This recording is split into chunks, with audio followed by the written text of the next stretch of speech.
everybody. This is Asha Saxena, founder and CEO of World Leaders in Data and AI.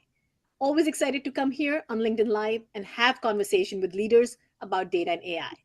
Real example, real stories, and real conversation. Welcome to the AI Talk Show.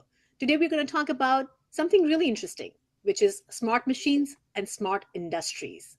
We talk about data, we talk about AI, but thinking about machines and how it's changing the industries and how AI is getting involved in really working with the system that are working with AI at scale. When we think about examples, Ford Motors, they've been using the AI vision, and they have two AI vision lines in North America that's catching millimeter level assembly errors before they become the recall. And that's quality, that's rework, and that's the warranty exposure that is shifting from left onto the line. We can go on about these examples. I think we see that in healthcare, we see in consumer product goods, we see in companies like Hershey's, where Twizzler line with cloud machine learning analyzing 60 million data points to auto adjust the process and cut weight variance by 50%. Now, these are tiny improvements multiplied by volume. And the goal is to become material profit and loss as we are thinking about our industries. We have another example from Old Navy that's rolling out AI-powered RFID so store teams can find the right items, right size, right now. The same pattern in retail logistics to data to action and outcome. And why does this matter? Moving from automated tools to intelligent system is where the industry is going. It's going for resilience and safety, not just efficiency. We do talk about AI and we talk about efficiencies, but as we think about what is changing when we think about machines, smart industries, we're going to today talk about the practical conversation about how to turn industrial data into systems that predict, adapt, and optimize, and how they scale responsibly. Today, I'm joined by 𝗪𝗲𝗍, who's led reliably analytics programs at Transocean Drilling Services for Oil and Gas organization, where she focused on uptime, quality, safety, where she went on working on data and analytics. 𝗪𝗲𝗍, great to have you on the show, and would love to hear a little bit about your background before we start. Perfect. Thanks, Asha. Thanks for having me here on the show.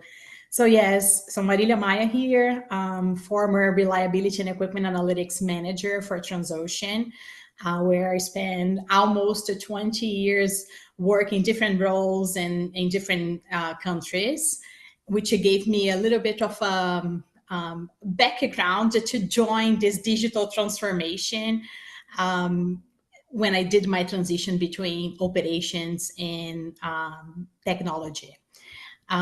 So I have operational background. I came from an operational background and made this transition back in 2018 to combine my university degree, which was electronic engineering and computing engineering, with the knowledge that I gathered on the field, as well with all the cross functions that I have to serve while working for Transocean. So happy to be here, and I think this topic is very to date, and it is very appealing to talk how we are going to achieve smarter industries in the near future, and I don't think that's going to be too far from what we are living today. Absolutely. I mean, I think AI has this promise of optimizing, automation, this powerful tool that's in our back pocket that we can use to create the magic. There's, of course, good and bad that comes with it. And I think there's a lot of promise that comes with it. But really, truly, like the question is that a lot of the AI projects become just POCs or in the lab.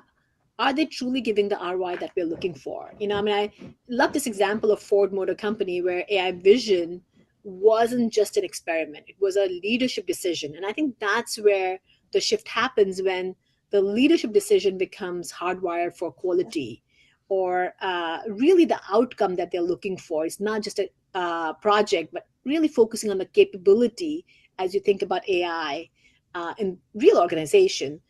When I talk to leaders in organization, my question usually is, how are leaders in the organization are thinking about AI as a muscle, or a company-wide strategy, not just a pilot project? How do you truly use a framework, AI as a North Star, where you're focusing on the value or the KPIs, or thinking about the capability mapping of people, data, platform, governance, and so on? How do you turn the vision into execution? Yeah, I think that's a question that a lot of leaders have in mind when they start any initiative that includes AI. Mhm. One, or not understanding where AI can drive the company to, or just for not knowing the focus areas they have to put in place to have something developed. So starting too big ended up being a problem, and starting too small, you ended up not having a business case to move forward. So it's both sides that is kind of like play a role in creating some barriers that needs to be overcome to get out of just a POC to then implement something that is scalable and sustainable in an organization. You know, um, the biggest challenge, another biggest challenge I see is when things are in siloed. You're working with data, AI, functional teams who may understand or not understand the value of data. A lot of times, really, we kind of fall back into our old habits, and change is hard. So the culture becomes really, really important. So when you think about, and as I was relating to some of the stories around Ford or Hershey, Twizzlers, when you read these stories or you talk to the leaders in these organizations and talk about what really worked, it's really about the cross-functional teams coming together with a single value stream that they're looking at, or the common success metrics that they're looking at. When you have in your organization, where have you seen the success as you're thinking about these technologies like smart machines building the smart industries? What are the biggest challenge have you seen? How do you see the organizations coming together for the common goal? Yeah, one is understanding what the common goal is, having different hubs or different departments that have their own specific goal that they don't jive, they don't gel together. It is one of the biggest challenge. And the second one would be someone that can navigate different departments and understand the challenges inside each one of those departments and be able to bond them together towards like a make a puzzle and bond them together towards a final goal that is common to all. I think um, the navigation, the cross function and the navigation between departments is something that is not easy. Being a translator between challenges on the field versus what can be implemented and developed on the desk is something that it's a challenge in today's world.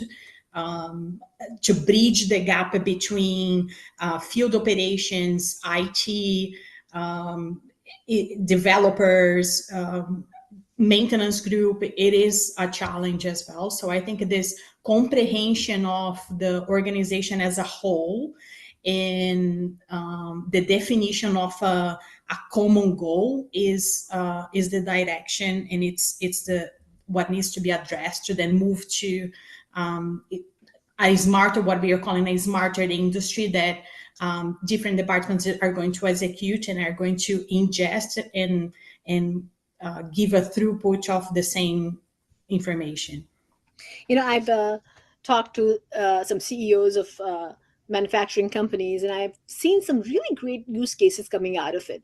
When you talk about the smart machines, one of the construction company, I was talking to the leaders in the organization, and they were talking about these large construction machines where these operators are working, long hours, and when they operate these large cranes on huge buildings in the city, if they're tired and their eyes are closing, the machines can see, the blink of the eye, how tired the operator is, and it shuts down automatically. And I think that's such a great story, or a success story of technology, where it's actually helping humans perform better, and creating the safety. In your career span, you've gone from engineering, operations, digital transformation. How do you feel like your background has shaped the way you approach building intelligent, data driven systems, especially in an industry where you're working with? I mean, you come from drilling systems in oil and gas. This is a massive, infrastructure. How do you see uh, the smart or building intelligent systems can be a success in an industry like that? Yeah, I think it's like a coming from an engineering background, I'm going to just try to put the puzzle together here. Yeah. So coming from an engineering background, you already have the mindset of systems have to be interconnected somehow. With the operational mindset, that gives you the where to look for potential hazards in general. And it could be human safety, and it could be an asset breaking, it could be an exposure to an unsafe area. So you combine those two roles. What I like to say is you combine the purpose with the mindset of this is how things need to be interconnected, to then be able to create a system where one will provide insight when is needed, and only when is needed, so you don't overload an operator with too much information that can be a distraction. And you also provide what is important for them to forecast their next days or their next operations in terms of maximizing the use of their own assets, maximizing the use of their own resources. And the resource could be time, and the resource could be an equipment.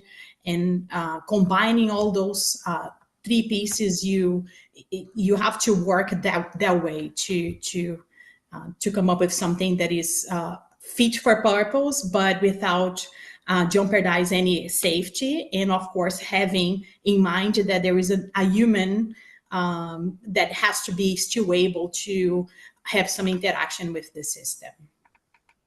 That's very interesting. When you think about examples like in aerospace, the Rolls-Royce Total Care ties revenue to engine uptime, not repair, analytics, incentives, and service operations, all point at the same outcome, which is reliability. So when you think about these machines and reliability, I think the alignment that is made to advanced monitoring and predictive models, that becomes really, really important.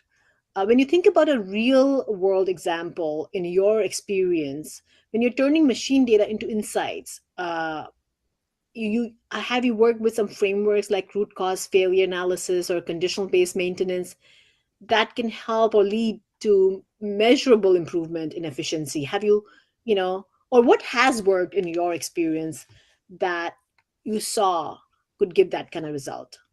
Yeah, so all I like to say is like all machine data, when properly used, properly organized and orchestrated, can provide insight that can drive some sort of efficiency.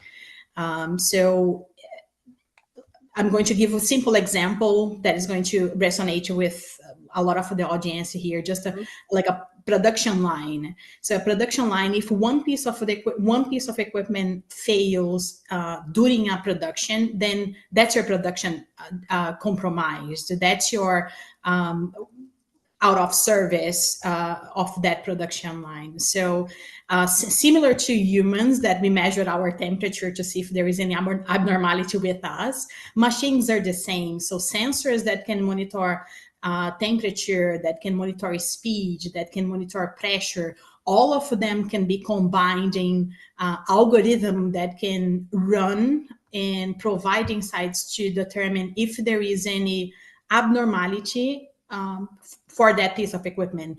And what it does to the operator is that eliminate unexpected stoppage of the production line, or that can allow a maintenance to be done based on the condition of that equipment and no longer just based on a date, specific date that they were supposed to stop the production line to do maintenance.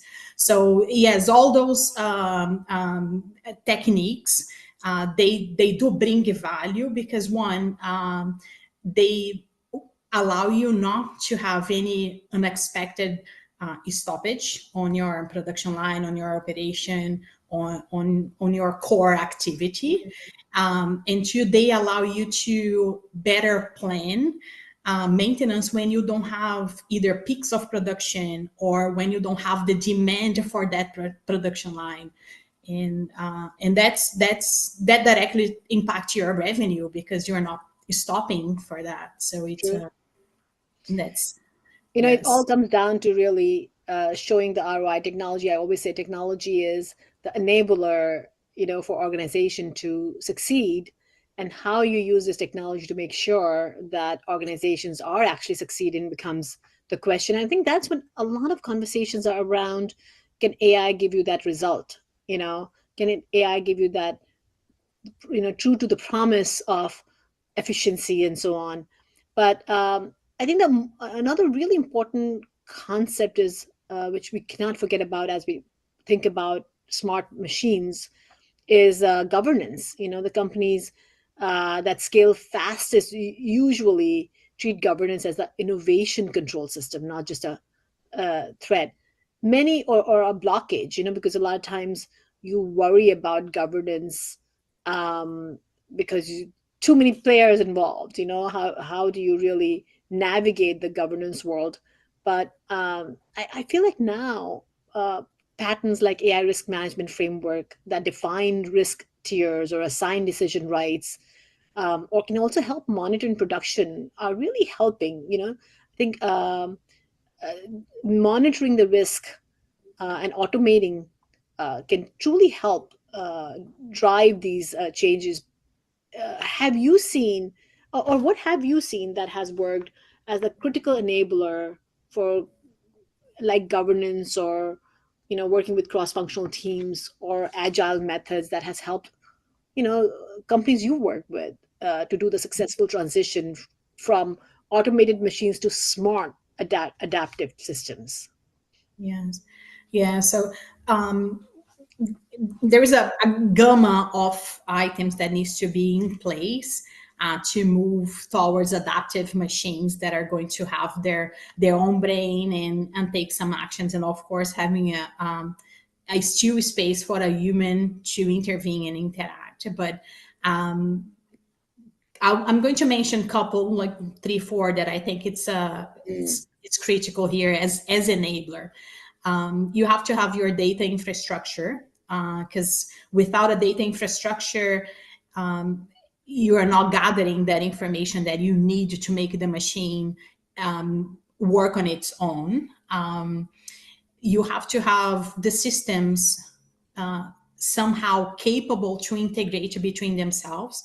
Organizations are not going to just shift all their systems to a new system that is fully integrated with something else, with other systems.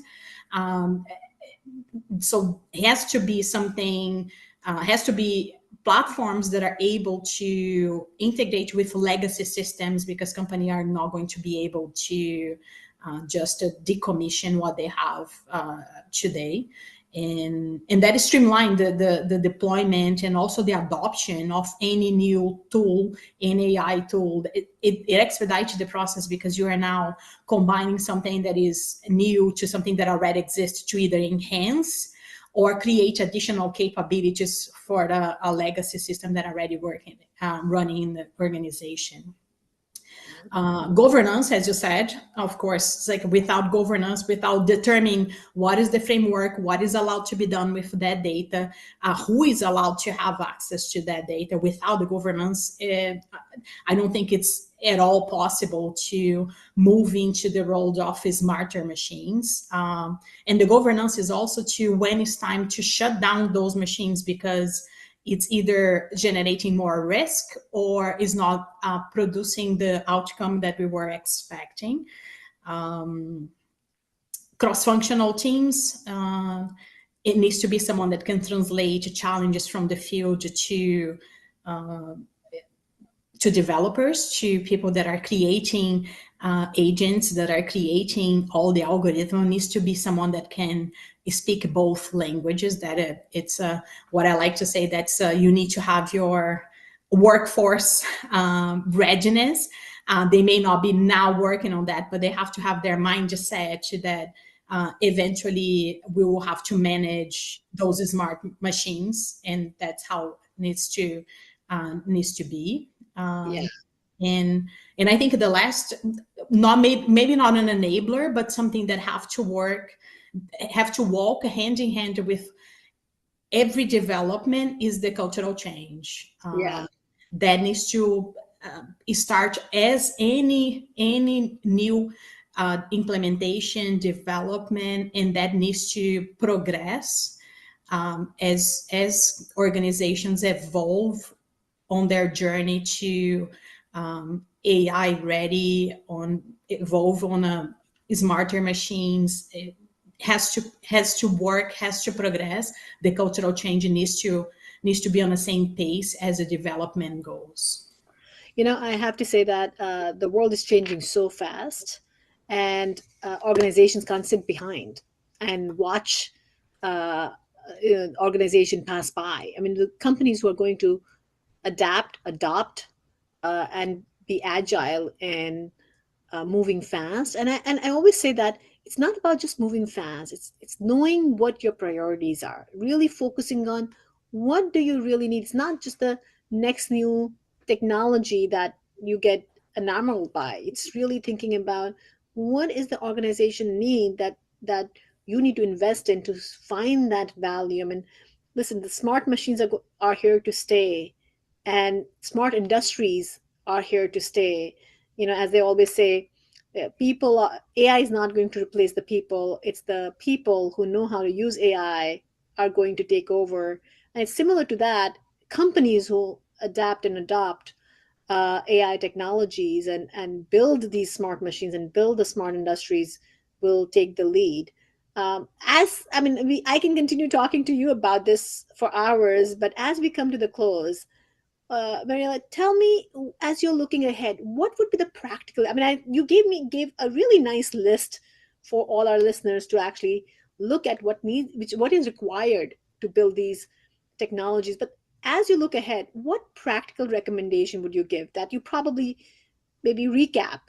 And if you've already shared, what would it be for executives or industry leaders who want to responsibly adopt AI and data to build smarter machines, more resilient machines, future-ready industries? What would be your recommendation? Yeah. Oh, here's a list. No, I'm going to. No, I think you touched on an important point here. That is like the purpose. It's like, what is the purpose? You have to start with the purpose. Like, why are we doing what we are doing? It cannot be something generic. It has to be a purpose. Has to be something that is tangible as well. Yeah. So I keep saying it's like it starts small because everybody is on a learning curve. Everybody's on this boat together. And an organization, small or big, they will have their learning curve. They will have their cultural journey to go to then be able to be smarter, ready future industry. So I would say it start with a purpose, but it start with a purpose that is small enough that you can deliver value and learn from that. That's the number one. And once you have that, your narrow down your purpose, then it's like, what is the infrastructure? What exactly do I need to be able to accomplish this? Is, although small, but this implementation, that one I think needs to be something more elaborated, because you need to think about what is the infrastructure that I need now for my initial purpose, but that I can scale in the future once I have all the learnings in place. So it's an infrastructure that is like which systems I will need in the future. I may not be needing now, but write down what is the list of what I call, it's a wish list, but it's something that is in the future it will be required.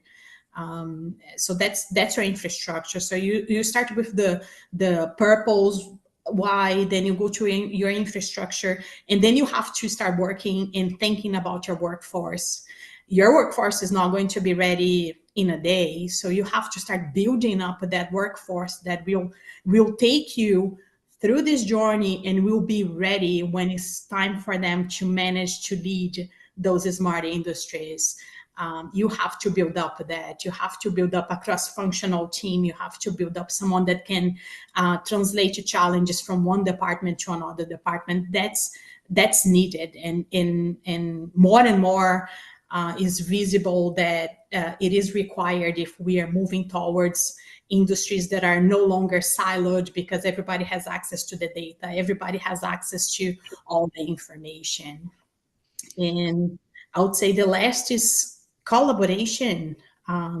You have to collaborate with regulatory bodies, you have to collaborate with your customers, you have to collaborate with academia. That's the only way you learn. You leverage their knowledge as well, to develop faster in an agile way. And that's the only way you can also be part on how do you shape the requirements, the regulations. If you are not part of this group, if you're not collaborating with this group, then you are not part of, you don't have a voice on how this future is going to look like. That's so true. I mean, I feel there are a lot of moving pieces, but if you organize them with, having the right value, having the right people, having the right process, not forgetting the governance, and I love the list. I hope the listeners took the list.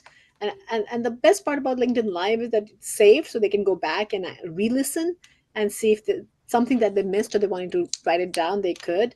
But I love having these conversation, because these are a real conversation, and having the LinkedIn audience be able to engage with us, write some questions, come back to us.